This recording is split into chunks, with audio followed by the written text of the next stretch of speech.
Jefferson City, Missouri, grew on the banks of the Missouri River in the center of the state. Locally known as Jeff City or JC, it became the state capital in 1821. Missouri was a slave state, with thousands of African Americans held in bondage. After the Civil War, many formerly enslaved people moved to the city. Yes, we'll gather at the river, river, gather with the saints at the river that flows by the throne of God. This is the story of the center of the black business, residential, and social community in southeast Jeff City, a neighborhood that thrived for decades from the early 1900s until urban renewal brought its demise in the early 1960s. A place that had a mystique all its own, known locally as The Foot, located on Lafayette Street from Dunklin to Elm Streets near Lincoln University.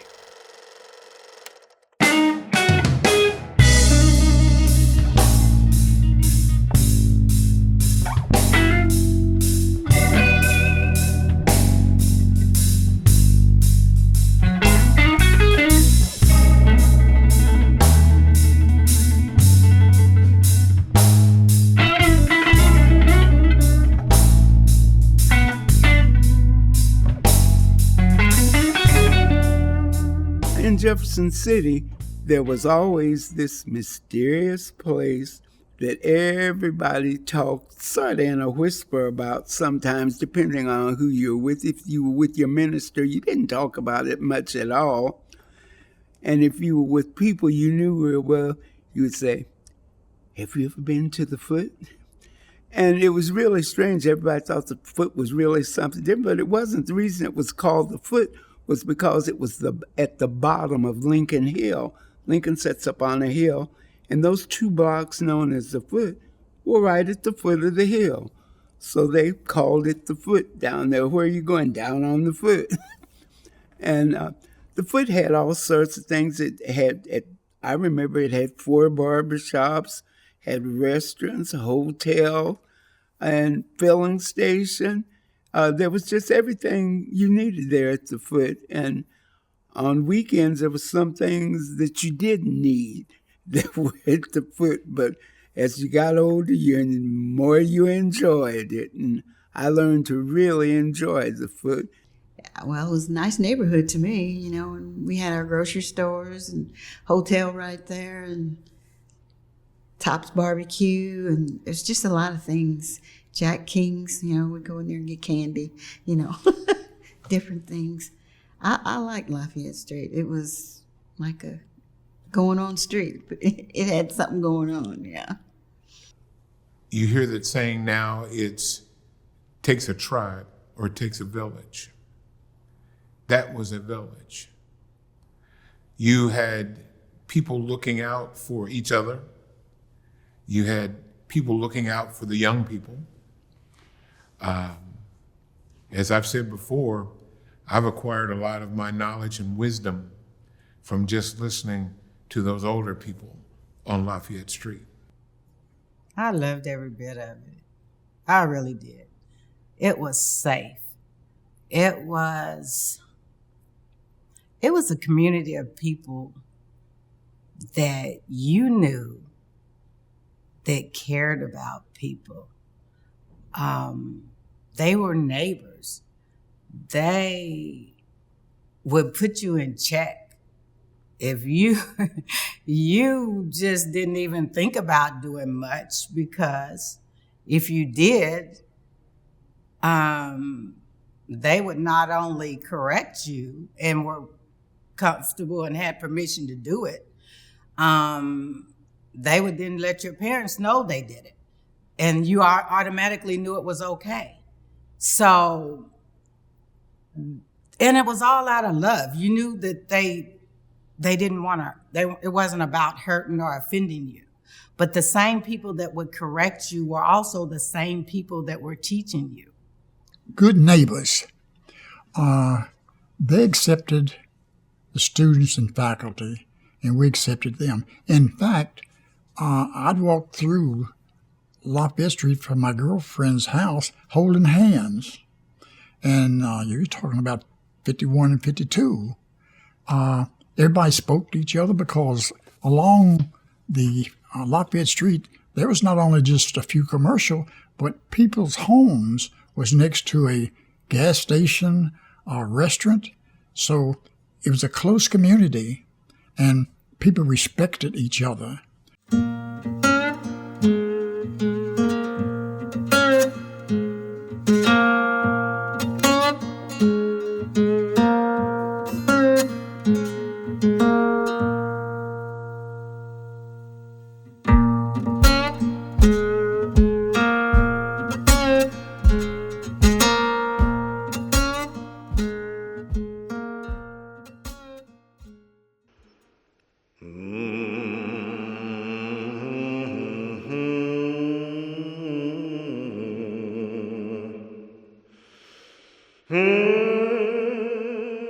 Following the end of the Civil War and slavery in Missouri, many blacks began relocating from farms to cities where they could find jobs working at hard physical labor or in demanding domestic service positions.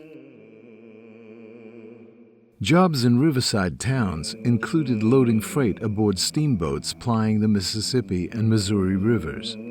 Jefferson City, as the state capital and important trade center for central Missouri, attracted African American men looking for steady wages on the wharf.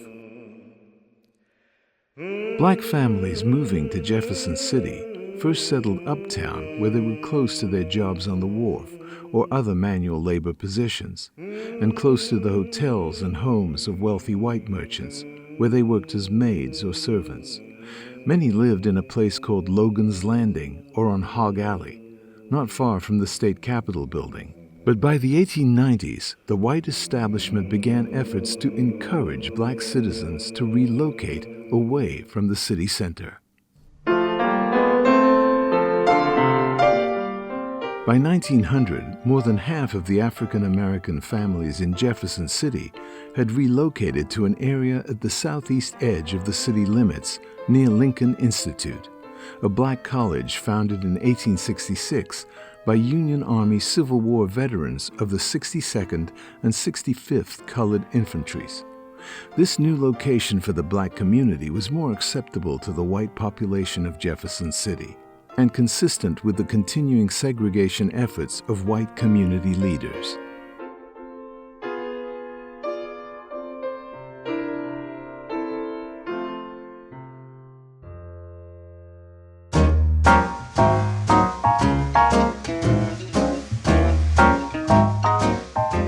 Lincoln Institute became Lincoln University in 1921 and employed many of the surrounding residents of the growing African American neighborhood at the foot of the hill that Lincoln stood upon. The relationship between the neighborhood known as the Foot and Lincoln University was complex. While the university supported the community with jobs, as well as a high school and a graded teaching laboratory school known as Lincoln Lab for black children, Lincoln University students were officially discouraged from visiting certain areas of the Foot.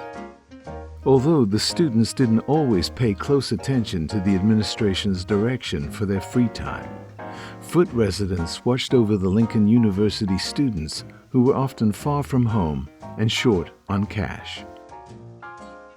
When I arrived here in September of 1951, I had high impressions of Lincoln.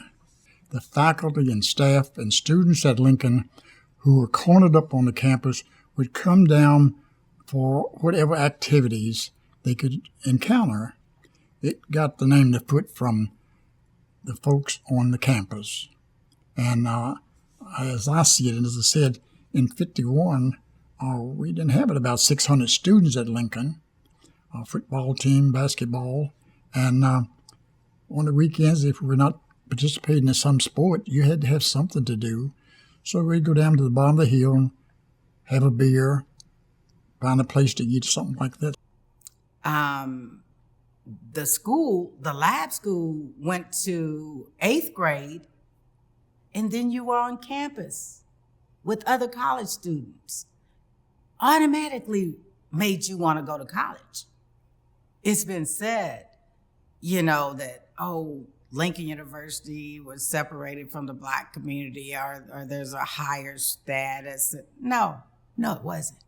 Those same professors and people lived right here.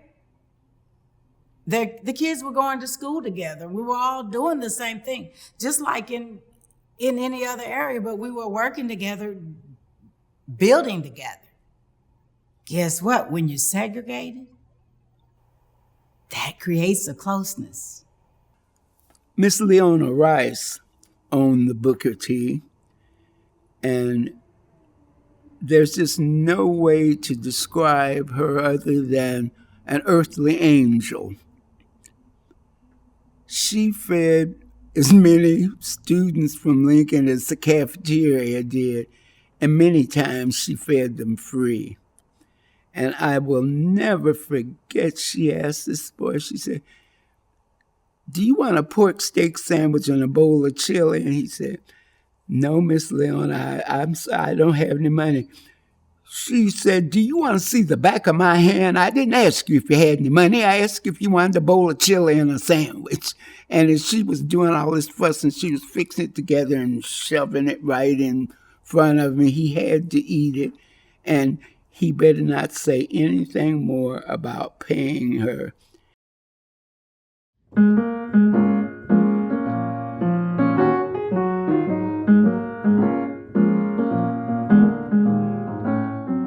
The heart of the Foot community on Lafayette Street stretched from Dunklin to Elm, where the black business district was thriving by the 1920s.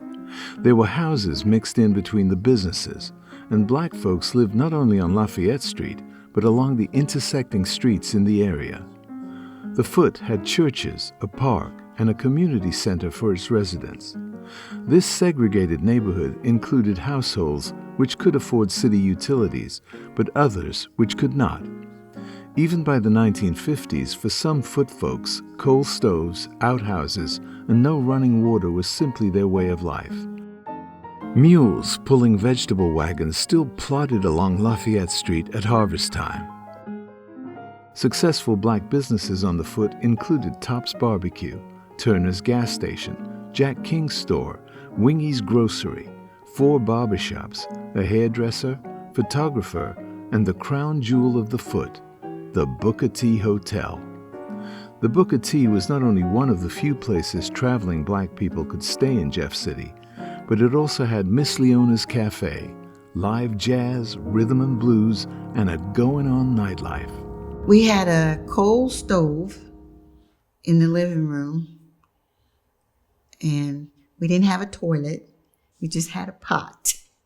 And then we used the pot, and when we took a bath, we had the round tub for the boys and the oblong one for me and my sister. Of course, we had to heat the water too. So, and in the kitchen we had like a bucket or a pail, and a dipper, and we just, dipped it in there, drink it, put it back down. Everybody drink, out of the same dipper, They don't probably want to do that today, but, yeah. Our grandmother had a friend named Mr. Bainham, and he was an old black man that lived across the river. And he raised vegetables. And when harvest season would come, he would come across the river in his wagon, pulled by 2 mules. And when he would get in the neighborhood, maters, taters, and melons. And I used to love when Mr. Bainham would come. And so one day, the 2 mules pulled up in front of our house. And our grandmother was sitting there, and she bought some potatoes and whatever. And I just adored Mr. Bainham because of his 2 mules. I was probably about this tall. And so he looked at me. He said, "Little Glover," he says, "you want to ride on the wagon?" And so I looked back at our grandmother to see if she's going to say, and she said, "Well, he can go to the end of the block." Oh, and I scrambled up this wagon on the wheel, and I got up on the seat, and I was sitting on top of the world, and I'm just looking around. Nobody else is on Mr. Bainham's wagon. And then he looked at me and he says, "You want to drive the mules?" Oh, did it?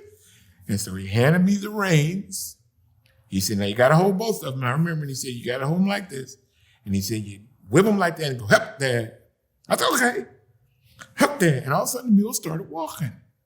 I'm thinking I'm driving these 2 mules. No, the mules knew the route. They would get to the next house, they would stop. And I'm still, and he goes, "You're supposed to yell, whoa." Oh, whoa. And so I got to go to the end of the block. I thought I had been to Mount Everest. I was so happy. You could stop and sit on the porch of someone on Lafayette Street, stop at Miss White's and visit with her, and she'd walk you from the porch to the street. If you come off the campus at Lincoln and start the corner of Duncan Lafayette going east, you'd have the gas station, the barbecue, the Tops, barber shop, Miss White's home, the home next to that. Then we would have a grocery store, have a cabinet shop, the Booker T, and in the middle of Elm Street, you'd have a little sundry building with a cab stand. The cab stand was right in the middle of the street. From there, you'd have the Logan Shoe Factory, and the next house there would be the Diggs property. The Booker T Hotel, as my mother used to call it, your second home. There were times down the foot where I ran into Ike and Tina Turner at the Booker T Hotel one time, and I had no idea who they were until I saw him, because at that time he was wearing those funny little bangs across, and I said, "That looks like he got his hair cut just like Ike Turner." They said, "That is Ike Turner, dummy." So I got to meet him and Tina. It was a place that blacks would come and they would be able to stay in hotel lodging there. It had a restaurant located on the ground floor. It had all the amenities that you would find in a hotel, but it was for the blacks. And whenever soldiers would come into Jeff City to the black community, the black soldiers, some of them would stay at the Booker T Hotel. In a club in the basement. Oh, in a club, yeah. They had a nightclub in the basement of the hotel. Yeah, that's where, if Ike and Tina came and performed, that's where they came to.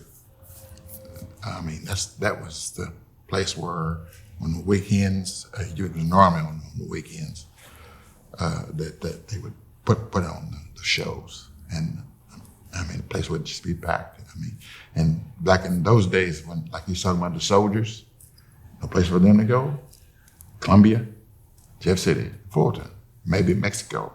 They drop them off Friday during the day, Sunday night, bus going back to Fort Leonard. So, as he said, this side, bedside, soldiers, you had to entertain them, Booker T Hotel. Let's don't go into that path. Accommodate them. That was just this life. Those guys got just as much fun as coming to Jeff City. Of course, they had to deal with our uncle. because he ran the women and the liquor. So, so Can we edit that part out? no, leave it all in there. Leave it all in there. He was a mechanic, pimp, and enforcer.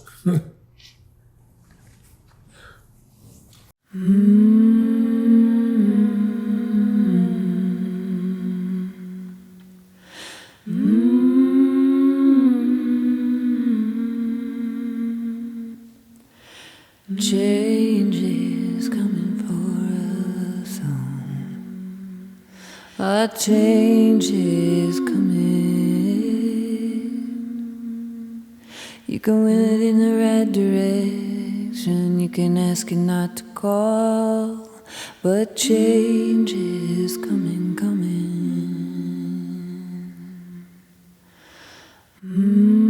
Residents of the Foot community faced the same segregation and racism found throughout America before the Civil Rights Movement. Black citizens were not served in restaurants, bars, hotels, retail stores, or allowed in public swimming pools in Jeff City outside the Foot. Medical care and funeral homes for black people were separate from white facilities. Fraternal organizations were separated, with the Foot neighborhood having its own Masonic lodge for black membership. The decades of segregation, also known as the Jim Crow era, included separated seating areas for blacks in movie theaters, usually the balcony, and public transportation for African Americans was limited to taxicabs operated by black drivers or sitting in the back of Jefferson City buses.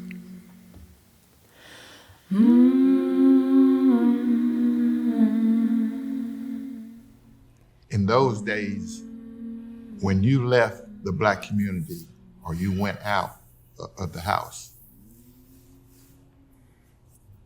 you would be instructed. You don't do this, you don't do that, you do this. You had to listen.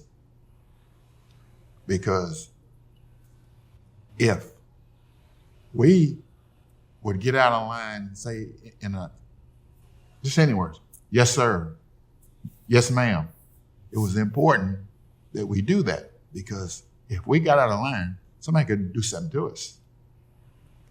See, that's why when we walked from our house on Elm to the Baptist church was how many blocks away? We walked in a line. We didn't veer left. We didn't veer right. We watched across the street. And when she gave us instructions, it was important that we follow those, because she knew what could happen to us if we was to offend somebody. Get on the bus. You go to the back of the bus. You know. That was one of the earliest memories I had of riding the city bus in Jefferson City. I can't say how old I was, but I know that I was young enough that I had to climb up on the first step of the bus. That's how little I was. And as I was climbing up on the steps, I remember our grandmother pulling me back off the step. And she said, "Don't you get in front of that white lady." Now, didn't know. I thought it was just her teaching me courtesy and being a gentleman. No, it was that segregation at the time. And that's what it was. Well, it was the racism. We worried about things when white men would come in the community at night and drive through and threaten our safety. I just have to keep it real. You know, as teenagers walking up, our parents always made sure that we walked in groups. We were for our safety. The colored kids, you need to play with your own, and the white kids, you need to play with your own groups. And it was hard for me to understand at that time. It was like it made you wonder as a child, is there something wrong with me? I'd say, I know they're not, and the way my mind used to it, they're not particularly smarter than I am. I said, because I graduated valedictorian. I said, so it's not that they're so much smarter, but what is it? And it was mean. It really was, especially for children.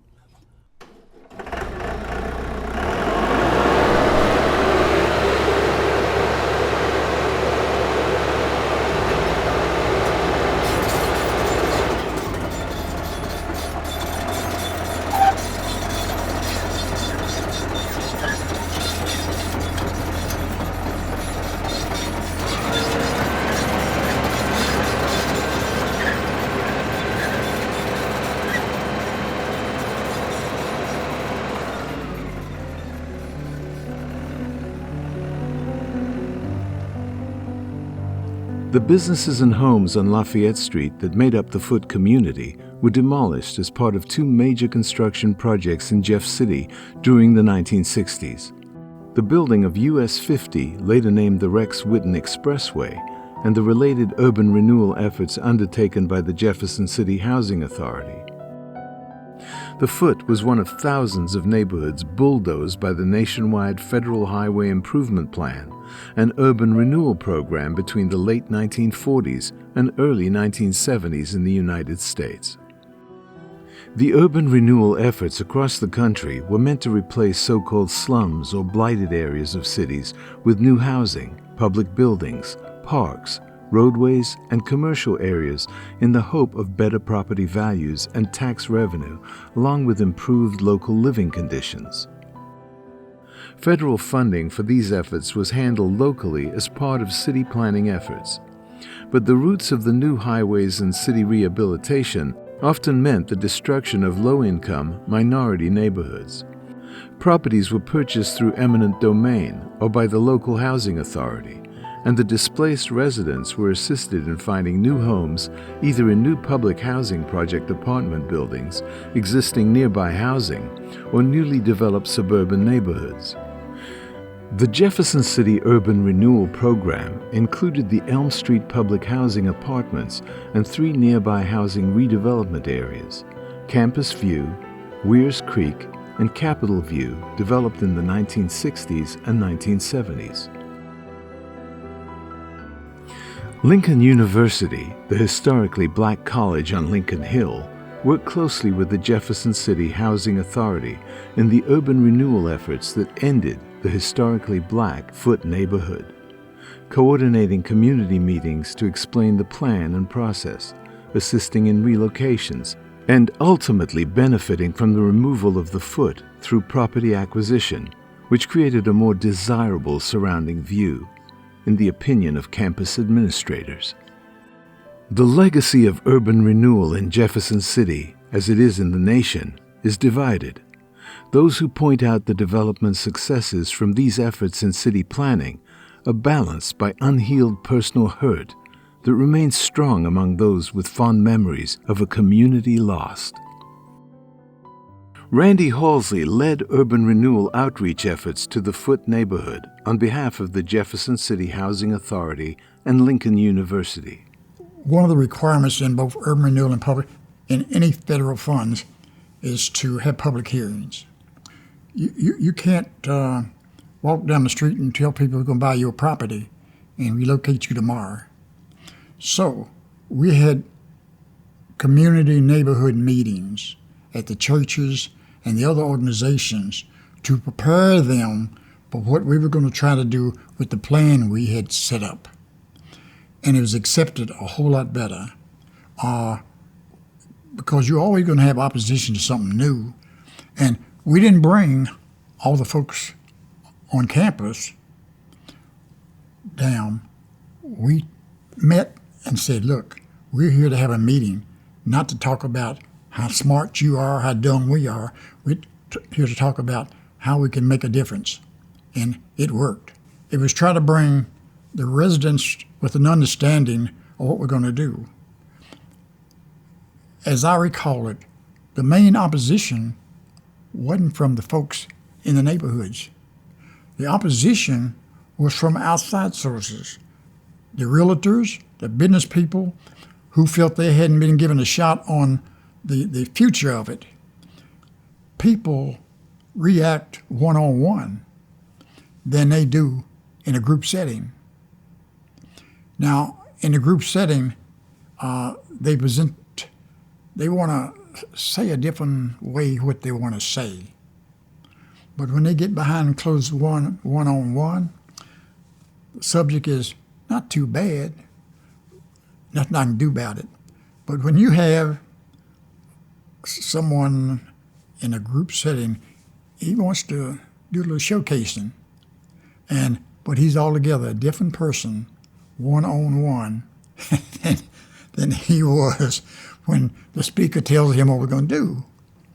There was one barbershop that held out until the last. That was the Johnson barbershop. He was determined to stay there until the highway dropped cars on him. And then one day he said, well, hell, I'm getting old. And he sold, in that building you saw of the barbershop, he's really the only remaining barbershop that was in the foot. But he lived it out. I mean, he just wouldn't go. They want to know whose side you're on. Are you on? I heard what you said in there, but do you mean that? Well, you have to back down a little bit and say I meant most of it, because you're not going to change, and I knew I wasn't, the minds of people. When their minds are set, whether it's in a meeting or outside, go along with a little of it and go ahead and do what you got to do. And that's what the highway did. That's what we did in urban renewal and public housing and in campus view. We listened, but we had to do what the plan called for. So, yeah, you take a lot of beating. The most dreaded thing that white men could have ever created in my lifetime. In my lifetime. Now you hear about now you see I got very vehement right there, didn't I? You hear about all what happened down south to the blacks and the marches and everything else. But as a young black man in Jefferson City, Missouri, urban renewal was the most callous thing that the white man could have ever have done to me. To me. I didn't understand it, didn't know it. But as I got older and I was able to read and research and I understood what it meant, I'm angry. I'm angry. And that was one of the reasons why I became a civil rights activist and enforcing the civil rights laws. Was that disparity? I couldn't live with that. I mean, you live there, you want your old house to stay there, or at least something stay there, but they just tore it all down. From the doctor's office, where that was, just all the way down to here. It just demolished it. It was gone when I got back home. I could not believe it was like a deserted field. They tore that down. They destroyed it. Just seemingly for no good reason at all. Then when I went further and looked at the foot, that sign that's down there commemorating, but I really wanted to take a sledgehammer and just beat it, because I said they tore all that history down. And it was just like part of my life had just been ripped out, and it was somewhere. I don't know where it is, but it wasn't there anymore.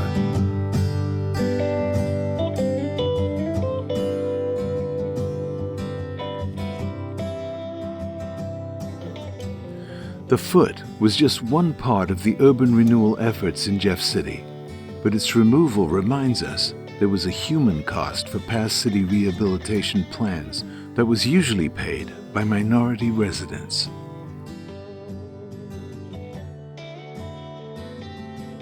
We think of neighborhood communities by envisioning the buildings that represent them, but when those buildings are gone and only the memories remain, we are reminded of the power of historic preservation through memory. The Foot is no less important simply because its buildings are lost in time. The Foot lives on in the oral tradition of those who lived within it, and those who listen to their stories remember them and pass them on to future generations. In 2022, the Foot became the first historic legacy district in Jefferson City, with no surviving structure within its boundary. This history has been dismissed for way too long.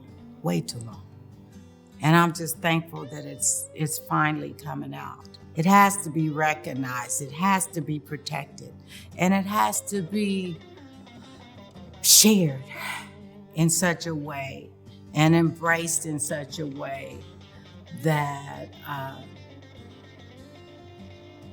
people will understand it's important. Sometimes people in our own Black community didn't appreciate it because of the hurt. I wish maybe they could build some kind of memorial or something, you know, and kind of talk about what was down there, you know. So at least people will know, you know, when they come, what was here, but it's not here anymore, you know. I think that would be nice. Not far from the corner of Lafayette and Dunklin Streets, a full-service community park recently opened with a splash park, playground, and shelters behind the 1942 community center originally built for Foot residents. The Foot remains close to the heart of the Black community in Jefferson City. We invite you to contact Historic City of Jefferson to help with the Oral History Project, preserving our local Black history before any more memories are lost. Well, let's back up a little bit. You have to be prepared for what's ahead. I accepted segregation way before I got to Jeff City because of the school that I grew up in. I shined shoes in a barber shop. It was named Halsey, not my father, but another Halsey. A lot of my customers could come to the door and hand me the shoes, and I'd shine them. They'd come back at 5 and pick them up. So I understood segregation. But coming to Jefferson City, I realized you had to accept what's here and how doing that, someday you can make a difference.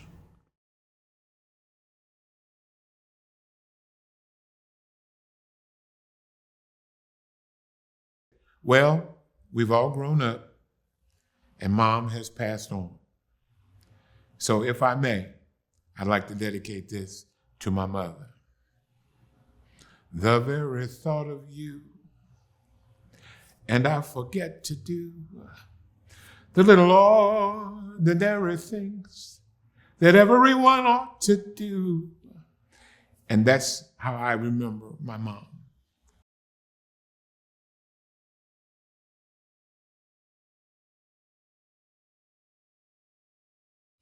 My name is Perry Douglas, and I moved to Jefferson City in 1947.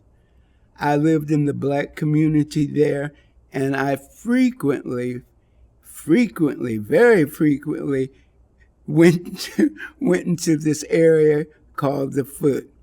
And I'll tell anybody, I am one of the original Foot rats. I enjoyed the Foot, and there are so many things good about the Foot that people never get to hear.